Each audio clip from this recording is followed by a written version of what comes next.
Campaign finance law is a tricky thing that trips up people all the time. Yeah. Charlie LeDuff pointed out in a column this past week, the difference here is that somebody went after Donald Trump. Nobody went after Gretchen Whitmer for her private jet flight to Florida way back when, and the trouble that she had in accounting for that. Is it selective prosecution? I think that when you're a public figure, you open yourself up to extra scrutiny, and people are looking from all sides what you're doing, and that's part of the job. So Donald Trump was our president.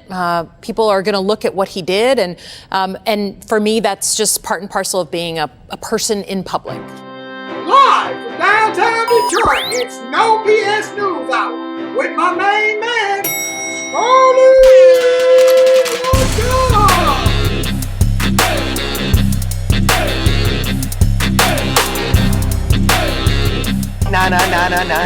No bullshit!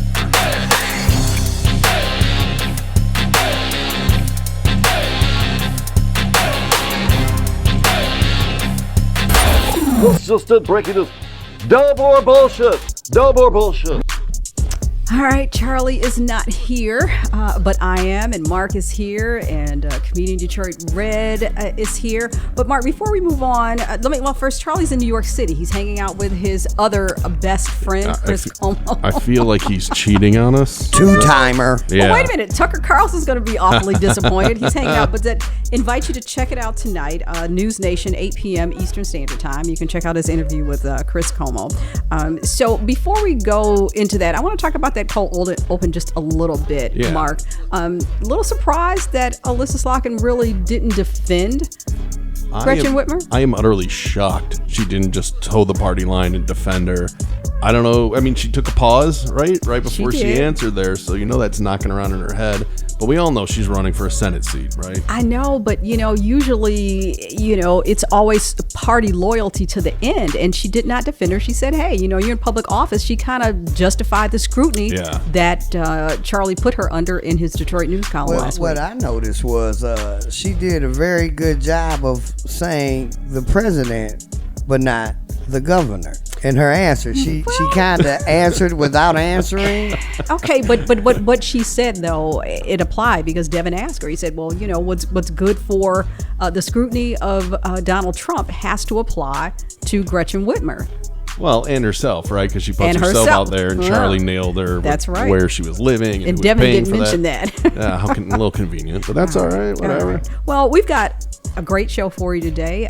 Luckily, we're going to talk to Christina Caramo. She's the chair of the Michigan GOP. She's carved out some time from her busy schedule to talk to us. But Mark, let's thank our sponsors, get that out of the way, and then let's get to the show. Oh boy, yeah. Let's talk about these guys. XG Service Groups. I just saw Matt and Bernie. They were here earlier helping out, and all hell was breaking loose with some of their clients. They're like, we got to go. I said, yeah, that's how you make your money.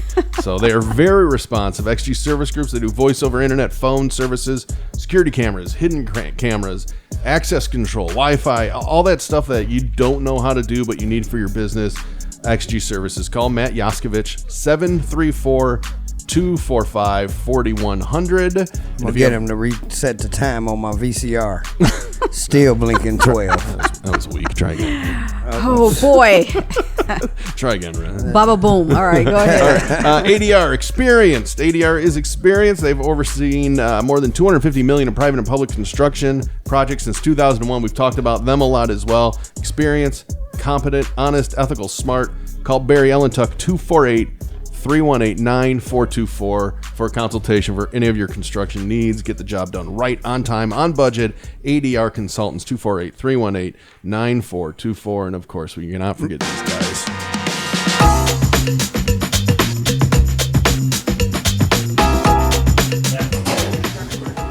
American Coney Island. So good, even Al Roker from the Today Show eats here. Not like that other guy, Al Joker, who eats at Lafayette.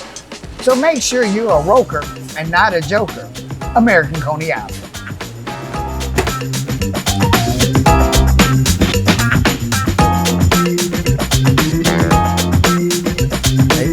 speaking of ADR, maybe we can hook them up with Gilbert, and they can get my Section 8 apartment done a little quicker. Oh, yeah. And if anybody missed that, you got to go to the NoBSNewsHour.com to the website, YouTube. You've got to check out the piece that Red did. How do you end up in everything? You're in every commercial. You're in every spot. I work very cheap, damn near for free. All right. Well, good. Well, look, I want to be respectful of Christina's time.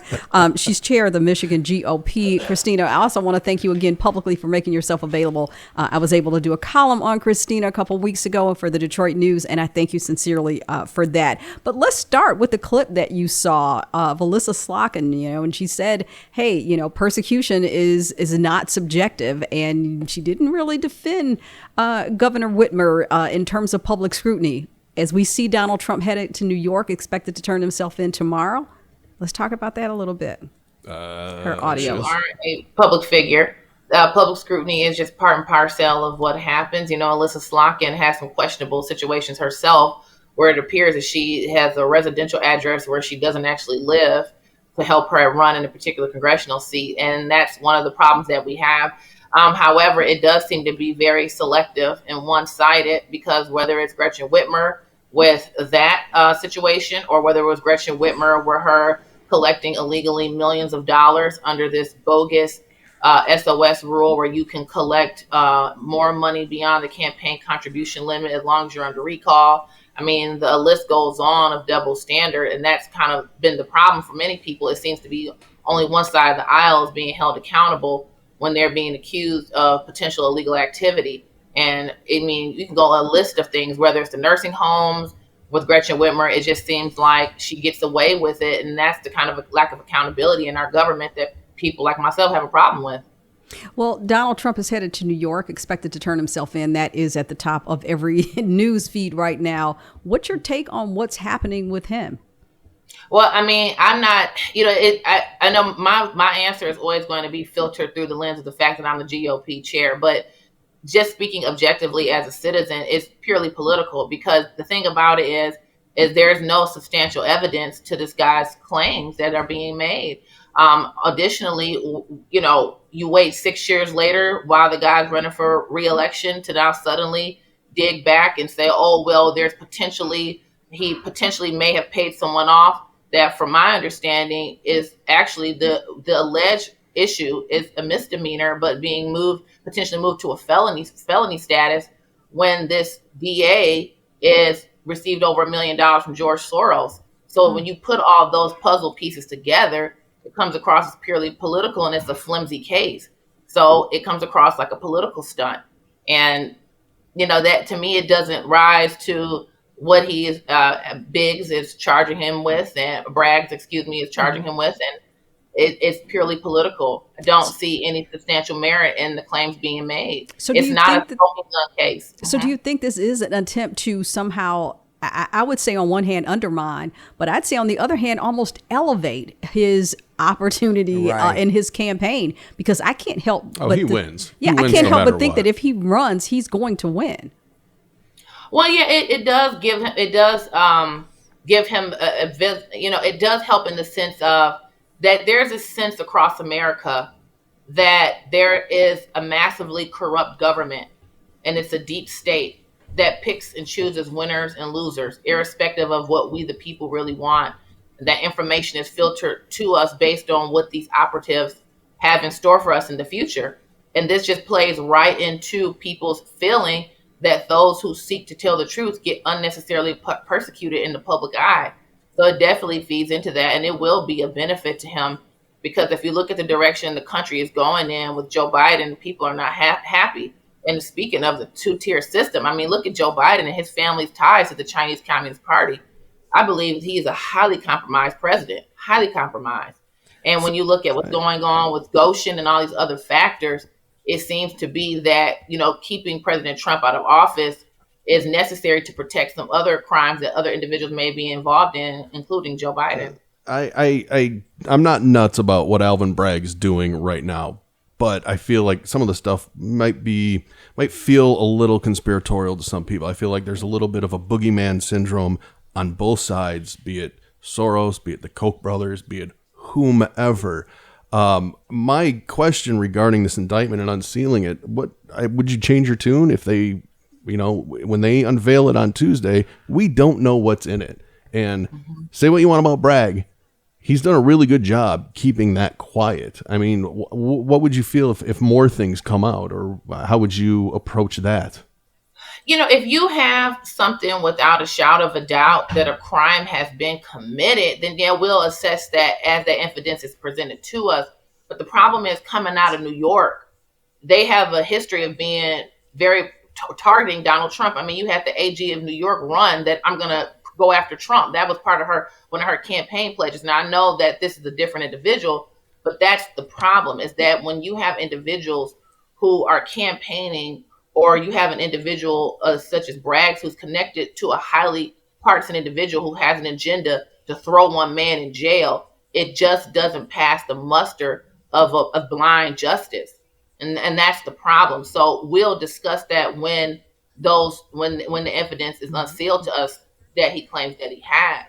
But again, when we look at all the factors, that's what makes people very concerned, that this is just a political case. And if it can happen to a former president, then there's no hope for the rest of us. So I want to ask you, if he is found guilty on this, it goes all the way through, do you think he should be allowed to serve as president?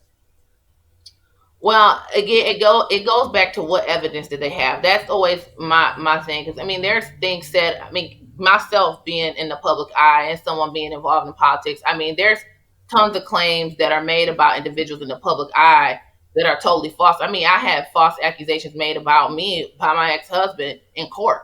So, I mean, as someone who's experienced false claims being made against you, I would like to see the evidence. I would like to see everything before I'm making a comment about what if scenario. But the thing about it is that he would be allowed. He can serve as president even if he's incarcerated. So whether we think he should or not, he has the legal right to serve in that capacity. First American president to serve from H blocks. Well, then that's okay too. And we certainly, I certainly know about public scrutiny. It is no fun when you have, false accusations thrown at you. It is really no fun. But Christine, I'm sorry, go ahead. I'm sorry. No, go ahead. I guess basically what I would like to know, because of what our ideal of a president should be in this country. Do we have one? What is it? If he's supposed to be, what? Respectful? Respected, okay. Image of honor and integrity. So Donald, so Clinton, I mean, we can go, and sure, I'm not, this isn't to justify anybody, but I'm saying we've not had a perfect elected official from the president. Yeah, we always say a person should be presidential, but then when you look at the demeanor that even Barack Obama held, he was still scrutinized even for things about the color of his suit. But he was never convicted. That's my. If they go forward with this in the end, and they give him this conviction, right, he would technically be a criminal, a person convicted of a crime. Criminal. The rest are criminals that just right. That's what I'm saying. So how would it look if we have? Okay. Since he can still serve. Christina, what do you say to that? How would it look? Here's my thing. This is why I struggle with sometimes in my answer, and you see some hesitancy on my behalf, because look at Joe Biden. I mean, the ties his family have, the Chinese Communist Party, and his son has ties to Ukraine. And the overwhelming evidence that when Joe Biden was vice president, his office was up for sale. I mean, and we want to get into Ashley Biden's diary and what happened with Project Veritas. That's fine. All this stuff around Joe Biden is beyond criminal. I think everybody in this room would agree. We're not fans of either one of them. Right. We don't like either one of them. And you know what? Trump did have ties to China as well. He paid taxes there. His daughter got some patents there, which some pretty tasty steaks too. I'm not surprised by that. But I wanted to go back to something, Karen, that you said about being attacked for your thoughts, and you coming on the show is interesting. I have not seen you do many interviews aside from the print interview that you did with Karen. Is there a general fear that you don't want to talk? Maybe she likes me better. That's it. Everybody likes you better than, say, maybe a national outlet or even like Flashpoint, like we saw Devin on The Open. Is there a hesitancy because you don't think you'll be treated fairly or you'll be portrayed differently, as opposed to just getting out there and speaking? Because my pet peeve is you have people on the right go on Fox, people on the left go on MSNBC, and never the twain shall meet, and that drives me up a wall. Is there a reason we haven't seen more of you, or is that my perception? Well, I do get out there. I want to be more available. I think oftentimes, when I was running for SOS, it's a different strategy than when you are chair of a party. Because for me right now, my goal is to make myself as available as possible to everybody, to scrutinize me and ask me questions. I think one of the things why it's so important for me, because there's this perception of who I am that are just not accurate. If you Google my name, they'll portray me as this like nuts person that I'm not. But also it's this image of what it means to be a Republican, who we are as the Republican Party. And I think we've made somewhat the mistake of kind of being recluse and going into our bubble. And I think that goes for both parties, where everybody just wants someone to stroke their ego and be a yes man. I'm also will say that sometimes it is unfair. I mean, I've gotten situations where people ask you gossipy questions or things that aren't really intended to actually bring out the truth and help the public. But then at the same time, that actually can be a good situation to be in, because then the public gets to see everything unscripted, unfiltered. So for me personally, I mean, we've made a pledge to talk to everybody. And we want those tough questions because we want to give those answers. And we want people to see more of who we are as Republicans, because the stereotype of what we're about just simply isn't reflected in what we seek to accomplish for our country. So for me personally, I'm glad to be on the show, and I like for people to ask me tough questions. You try to give a thoughtful answer, because oftentimes what happens is that when you try to give a very thoughtful answer, it gets chopped up into sound bites. I've had that happen to me before. Like Tim Skubic did it perfectly. Recently, I went on his show, and he totally misrepresented my comments in the article he wrote. And he's supposed to be a long-time credible journalist, and he showed that he wasn't, because he totally misrepresented what I said. So oftentimes people don't want to go on these shows, because not your show, but I'm just saying on various shows or outlets, because someone will soundbite what you say, run it with a headline, and completely, I mean, what he ran was totally false. Totally run a false article. And then the public just reads the headline and believe the headline, and don't go to investigate any further, and then draw a conclusion on you based on someone's intentional misrepresentation of what you said. Christina, would you be on the show today if Charlie was here? Because you've had run-ins with Charlie. Yeah, I would be on the show with Charlie. Yeah, we did have a very public a fallout, but I would talk with anybody. I think that when you have an unfiltered, unscripted setup, I think that's what's best for the public. All right, let's bring it back to Michigan just a little bit, and your agenda as chairperson. Some of the things that you think, you talked a little bit about the compromised image of the Republican Party. Certainly, you've got senatorial seats. Let's talk about what that Republican or your agenda looks like as chair. Well, we're really big on, making sure that the needs and the well-being of Americans, specifically my role as MIGOP chair of Michiganders, are put first. One of the big things that we're pushing back against is the Goshen battery factory that's potentially being built in Mecosta County with Michigan tax dollars. And what's very concerning is this company, in their governing documents for their corporation, swear allegiance to the Chinese Communist Party. And they have to submit themselves to the Chinese Communist Party Constitution, and they have to also implement other Chinese Communist Party initiatives within Michigan or wherever they're operating their corporation. Well, when we learn that is absolutely horrific. And irrespective of political affiliation, we should be against those things. I'm also concerned with Gretchen Whitmer. Her revitalization plan in Michigan either involved the Chinese Communist Party or the World Economic Forum, when revitalization of Michigan should be Michigan dollars, Michigan companies, Michigan investment. But also my concern is that these dollars are going to companies or organizations that have potentially conflicting interests than with the well-being of Michigan. One of the things for me is this very personal, turning our state around. I'm a millennial. I'm 37. And what I've witnessed is my generation, a large chunk of my generation, has got up and left this state because of the lack of opportunity in Michigan. When we talk about, healing the family structure, we oftentimes think of like mom, dad, child. But what about the other end of life? How many children left Michigan because of the lack of opportunity? How many people are aging alone? How many grandchildren are growing up without their grandparents? I think of the valuable role my grandparents played in my life is because of a lack of opportunity in this state and the poor quality of education. So we are committed to making sure that we have candidates running who are actually going to solve these issues and not play into the uniparty dynamic. I've been very open about that, is that we have members within our own party who have done things that are corrupt or wrong. So we don't want to engage in the uniparty scheme. We actually want to make sure that our candidates are running, winning, and real solve problems for Michigan families. So, who are some of the candidates in the queue that you have that you're nurturing, that you're preparing? You've got upcoming Senate race. Give us some insight into that succession plan. Yeah, so, as chair, I do have to remain neutral, so I can't show any partiality towards particular candidates. I do need to state that up front, just so you guys understand my answers, why Fair it is. enough. So we do have two candidates running for U.S. Senate, Nikki Snyder and Michael Hoover, who are running for U.S. Senate. I know it's early, and we'll see what happens if more individuals choose to jump in that race.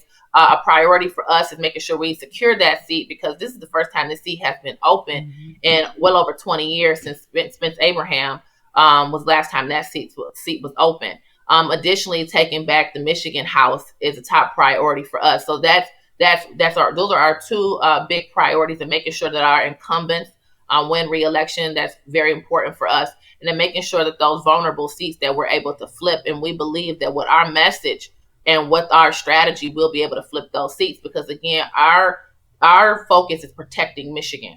And there's a lot of power in pulling politics back local. I think one of the biggest mistakes that we've made is we focused our eyes federal. I mean, think of how we even talk about our elections. We talked about last November's elections as midterms. Even in the language we use, that signified that only the presidential year elections are most important, when in reality, most people don't know your county sheriff can tell the feds to pound sand if they want to do something unconstitutional in your county.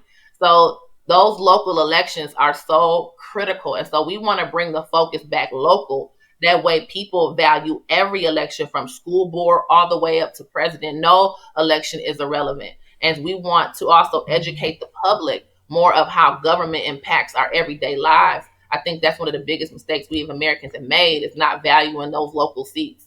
I think that's a good plan. I mean, what's the old saying? All politics is local. I mean, it starts where you live and then goes upward. To that point, and maybe this is cynical of me, but it is all about money, and getting the word out there.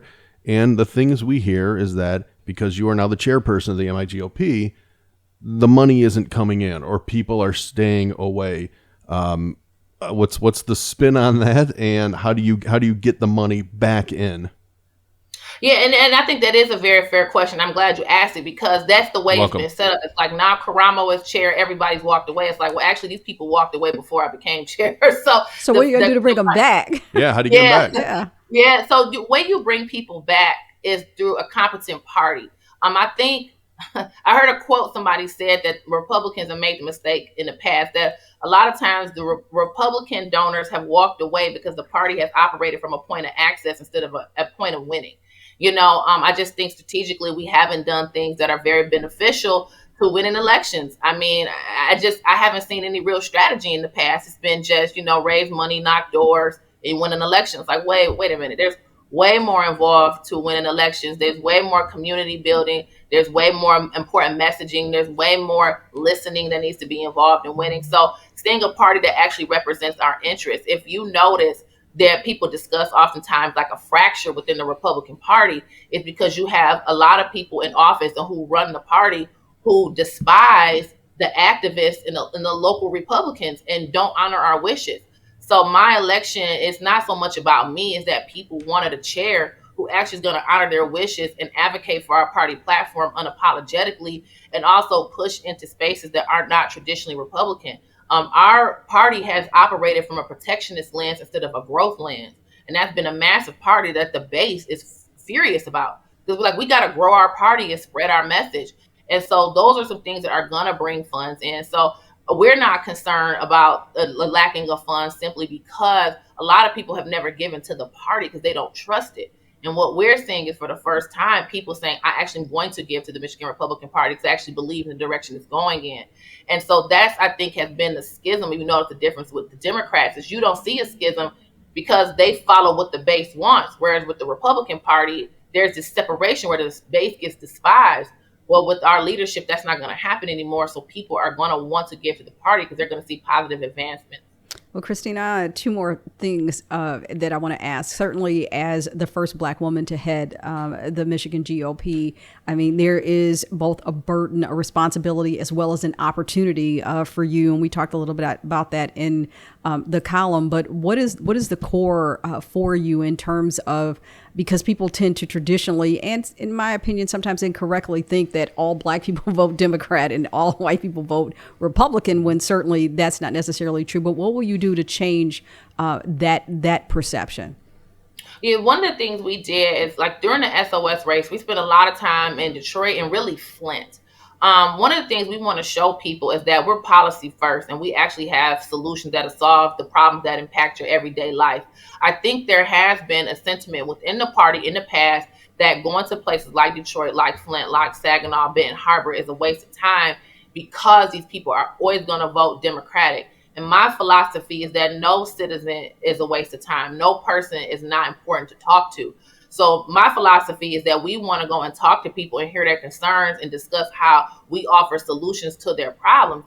And also, to your point, there are a lot of like-minded people from these communities. So you have a particular district, whether it's a House seat or what have you, and you may have a Black or Latino person from that community who is like-minded. Well, if we're not engaged in that community, then how can that candidate be, have the support necessary for them to run and win?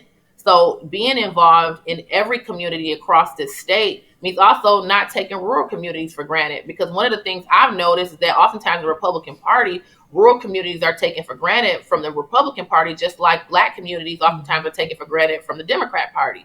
So we want to make sure that no community is taken for granted, that everybody's concerns are heard, and that way we can have solutions for people's problems, because that's what it's about. It's not about occupying power for the sake of being empowered. It's about occupying these spaces so we can actually solve problems and improve quality of people's lives. Well, I have one more question, but Mark has another question. So go I'm ahead. sorry. No, that's fine. No, that's fine. I mean, go ahead. You talk about all the different communities. Well, there was one community and some Republicans within that community that were not very happy with the MIGOP's Twitter page linking guns to the Holocaust.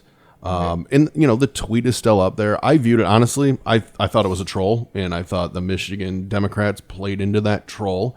But you left it up there. Do you think some of this rhetoric is harmful in getting, because you've expressed more ideas today than I've ever heard from you, that, yeah, I get it, I see what you're trying to build, but then that rhetoric, does that kind of damage or that it seems message? Counterproductive. Because that's what people see, because that's, short, it's on Twitter, it's a meme.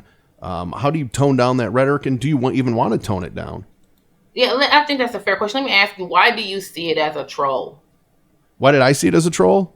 Because I have seen those memes before, and I've seen it get responses and likes and retweets. I don't think, personally, you're going to win comparing anything to the Holocaust. Okay, so we have a Holocaust museum here in Oakland County. Why do we have that museum? I don't know why. That way we'll never forget what happened. That way we can never ensure that it never happens again. So my point is, pointing to a historical event should never be seen as controversial. I respect the fact that some people may not agree with me. So pointing to a historical event, it should not be seen as controversial. And that's what, to me, is very, I still have not heard a reasonable explanation. We have monuments all over our states and our nation pointing to historical events that we commemorate for a variety of reasons. Maybe it's the horrific event that way we want to commemorate to make sure it never happened again and honor the victims. But there's also times we want to commemorate people who've done fantastic things. So pointing to the Holocaust is not a negative thing. It's one of the most well-documented atrocities in human history. But wasn't it the analogy but it's how you do it. Yeah, I think it was the analogy that was used in the tweet that raised ire. That's my assumption. Yeah, well, and that's not understand. Some people may feel that way, but the thing about it is, I believe it's an accurate analogy, because whenever governments get abusive, it doesn't happen overnight. It's a slow walk. And part of the Nazi regime was to disarm the individuals that they wanted to mass murder. And so for me, when I look at human history, and even as I pointed to in my press conference, you look at the history of our own country. I mean, in our own country, we have a history where we've targeted individuals for mass murder and enslavement. So when you look at human history and the tendency of governments to abuse citizens, I mean, there's a study done by the University of Hawaii on democide. And democide is when the government mass murders its own citizens. So when you look at that in context of history, to me, pointing to the Holocaust is no worse or better than pointing to any other historical event. It's a historical event. And so, I know there were different people in outrage, and there were other people who agreed with me. So, I mean, it's an image that there's a Jewish organization who fights for gun rights have shared the image. So, I mean, it's a lot of people, in my opinion, who look to history saying we have to learn. So I still don't think an adequate case has been made as to how we were trivializing it. And one of the things that I won't submit to is the outrage culture. This is not about the Holocaust specifically, but in general as a society, we have this outrage that if enough people are outraged and screaming that we have to conform. And it's like, well, unless they provide a logical argument, I'm not going to. I want evidence. Well, people will listen to the screaming more than they will the ideas. So it just kind of gets Let in the me way. ask you this. Isn't that an indictment on our culture then? That people listen to screaming over evidence and logic? Maybe, but are you playing into it then? I would say no, because I'm articulating it. That's why I open myself up to scrutiny. That's why I put myself in positions where people can grill me on these things. That way I can provide evidence for the claims I'm making. And even when we did the press conference, no one was able to refute the logical reason why we shared it and why we maintained it. It was more of a people are upset. Well, we can't make policy decisions based on people being upset. We have to always go for logic and evidence, because that's what's long-term going to impact people's lives. And I think one of the mistakes we've made is buying into outrage culture. Even if people don't have any evidence or real logical reason why they should be bothered or want something, we still just succumb to it because enough people are screaming and yelling. And I think that's a bad position for us as a country to be in. And pointing to history is never controversial. I mean, you had Governor Whitmer, who is such a liar, and I'm going to say that, accused us of anti-Semitism. I'm like, really? That's not even credible. If people say, well, you shouldn't have said it because it's trivializing it, I don't agree, but we can have that conversation. But now that Michigan Democrats are going so far to accuse people of anti-Semitism, it's like, I'm not going to play that game. That's ridiculous. Who said anything insulting or demeaning about Jewish people? Nobody. So it was a flat out false claim that she's capitalizing that reveals her nature more than anything, in my opinion. Well, Christina, I want to be respectful of your time, but early on you mentioned a lot of concern about China, the relationship with, the Bidens and Searles and the whole 9 yards. The other thing that is taking a front row seat right now, and I'd like your opinion on, is TikTok. Mm-hmm.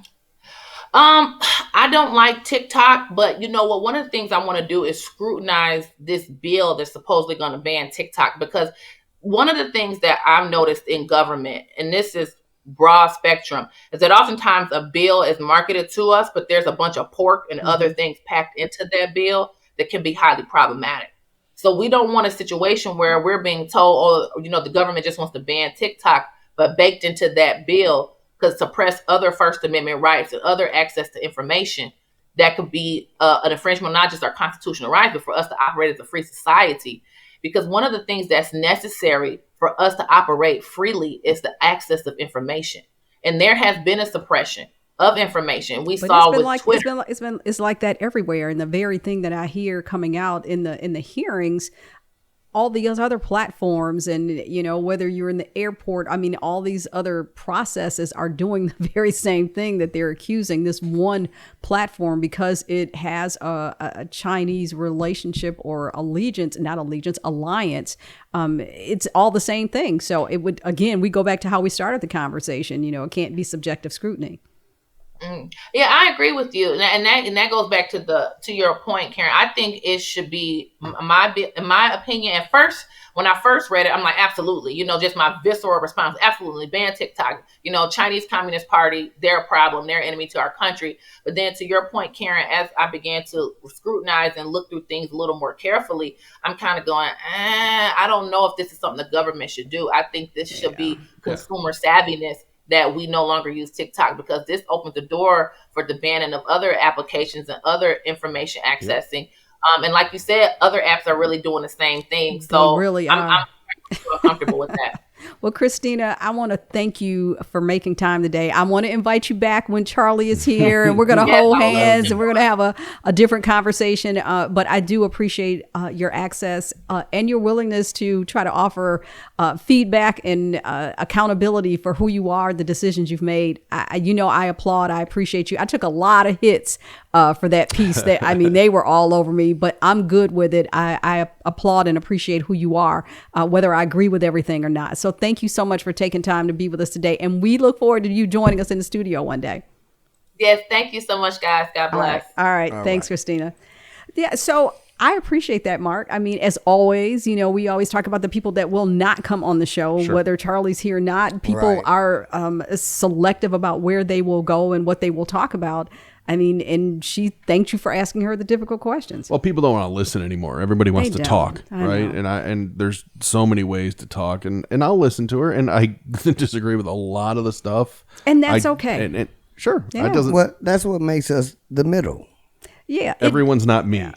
Right, and everybody's not her, and everybody ain't Trump, but we bring it all together, so you can make your decisions with information. But it was interesting because she was talking about retaining talent here in the state of Michigan, and that kind of leads into a little bit of the other part of the conversation that I wanted to have today, and they're kind of like 2 or 3 prongs that lead into that.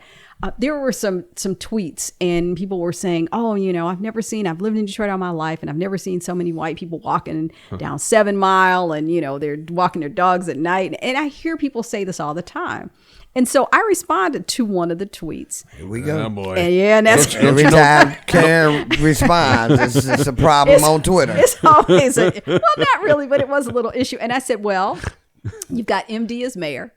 I said, you've given buffs to the governor. I said, you invited them to the cookout. I said, the takeover is real. And so people were like, oh my God, I'm so disappointed, that you said this, you're a bigot. No, I'm not a bigot. That's not necessary. That's nowhere near true. What did they object to? The word takeover? I don't know, but I never said white people weren't in the city of Detroit. I never said they weren't welcome in the city of Detroit, but there is a difference in terms of the presence and the prominence that we see, and people in the city are taking notice. It can't help but take notice. And then this guy's asked me, he named all these different places in the city. He says, I bet you don't even know where they are. I said, what makes you think that I don't? And he says, well, and this was the crazy thing. Why is that the test anyway? Well, I said, I don't know what your point is, but he said, I lived in there twice. And I said, there's the difference right there. I've lived here other than being away. I said, I've lived here all my life. What are you talking about in there? What are they trying to prove and win? I don't get. You know what? It's Twitter. They just want to yell. I don't know. It's a thing of claiming ownership. You want to be known as a true Detroiter. So you go through this thing of what I know and where I've been. The point is, if you've been a lifetime Detroiter, you cannot help but see the change. And feel some kind of way. Yesterday we went to brunch in West Bloomfield. We went to 2 different restaurants. I saw more Detroiters, and these are people that I knew or recognized, than I've seen in the city. So Nolan Finley, the editor at the Detroit News, wrote some time ago, where are all the black people? They're in the suburbs. Yeah. Because I didn't get the level of discomfort in those 2 restaurants that I do in restaurants in downtown Detroit. Really? And that's something that you and I you wouldn't understand that. No. And that's what a lot of people were talking about. But Wall Street Journal did a story. People are leaving the city. Christina talked about, and we talk about all the time, the draining of talent here in Michigan. People are leaving. Steve Nieverling for the Metro Times did a story about black people moving out of the city. They're leaving at an alarming rate. Charlie talks about the economics of it. It's not just the black and white, but it's the economic side of it. And people got to understand, too, a lot of times, if you want your kid to get a better education, which goes to the economics of the city, we know that the Detroit public school system has struggled for years. It has not always been at its top. And a lot of people left because they wanted to get their kids in areas with maybe better education. But you know what? Closer to a job. I understand that. But let me say this, and I tell kids this all the time when they say, well, where do I go for school? What do I do? It's not where you go, it's what you do. Because you have kids that come out of Detroit Public Schools now. It may not be, it's not the level of excellence recognized that it once was. I will give it that. And we continue to turn out and push through because of state law. Right. Push through children that aren't prepared. That's a bigger issue. But you've got kids that come out that go to Ivy League schools. definitely. So it's there. It's not where you go. It's what you do while you're there. So if your parent is putting a level of demand of excellence, they're giving you support and the resources, you can go to the worst school, but you're going to do well. So I don't want that to be an excuse for people not to succeed because they went to a substandard school. And my point wasn't to say it is because the schools are getting better. My point is that with crime, education, public services, a lot of Detroiters were making enough income to say, hey, I want to go across 8 Mile. And those were a lot of the comments, Red, that people were saying, I moved to Detroit and I was disappointed because the reality didn't match the narrative, that the city services weren't there. If I call the police, so they're buying into that. And there's a person who's a reporter and an anchor here in the city that moved to Detroit. And she said on the air, hey, my taxes and cost for living in Detroit tripled. And the return wasn't there. Without a doubt. So without a doubt. But let me tell you this, and I say this all the time. I am kind of sensitive to it because once upon a time, nobody wanted to have anything to do with Detroit.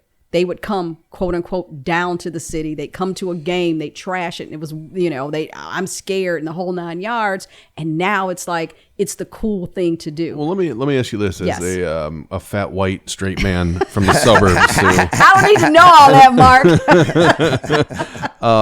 I don't live in the city. I'm not gonna live in the city. Right. But it's the heartbeat of the metro area. So I want what's best for it. Right. So why, I guess the question is why are some people so proprietary over their neighborhood when, we all want to see it do better. We all want the same fucking thing. Help me understand that. I don't get it. But at whose expense? Now, Sure. let me say this.